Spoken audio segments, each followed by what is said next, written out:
Hi everyone, Comic Reviewer here. This time reviewing on Doctor Strange, the Sorcerer Supreme.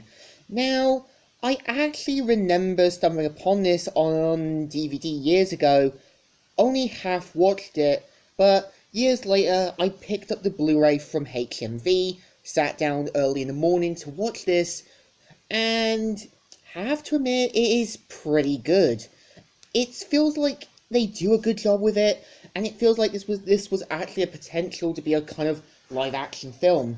Now, the premise of the film is about Doctor Strange, who at first acts arrogant and also cocky, but after an incident that happens to him, we see him slowly falling into despair and trying to do everything he can to get his old life back. And what's interesting is that they actually give him a more tragic background and a reason for who he was.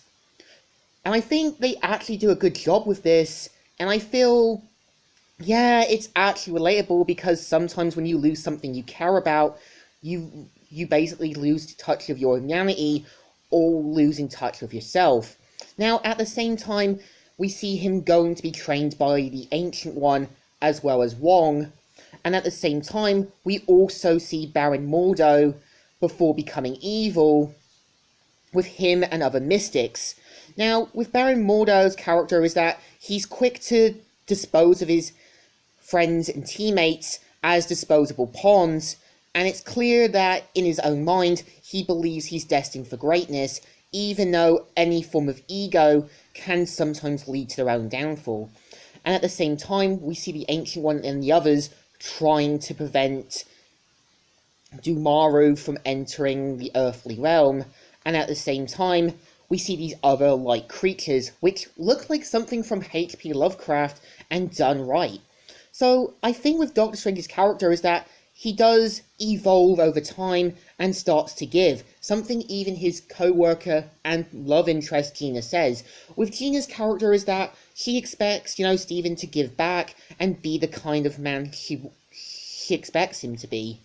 Now, I feel like there could have been more with her, but I can understand that sometimes with a kind of film, it does depend on how it handles the kind of female-like character.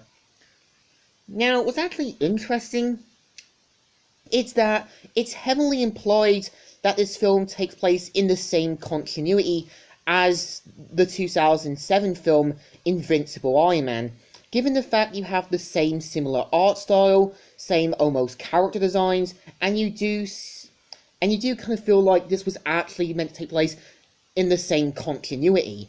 And there are actually Easter eggs to some things. For example, when Doctor Strange is at one Doctor place, we do see Donald Blake, so implying Thor at least exists in this universe. And I have to say, the film does at least a good job. It's meant to show us to evolve, it's meant to say, move on from the past and keep moving forward. So in my opinion, Doctor Strange is a film that I will definitely go back to, and it deserves some praise. In general, a thumbs up. Still good and still alright. So, Comic Reviewer here, signing out.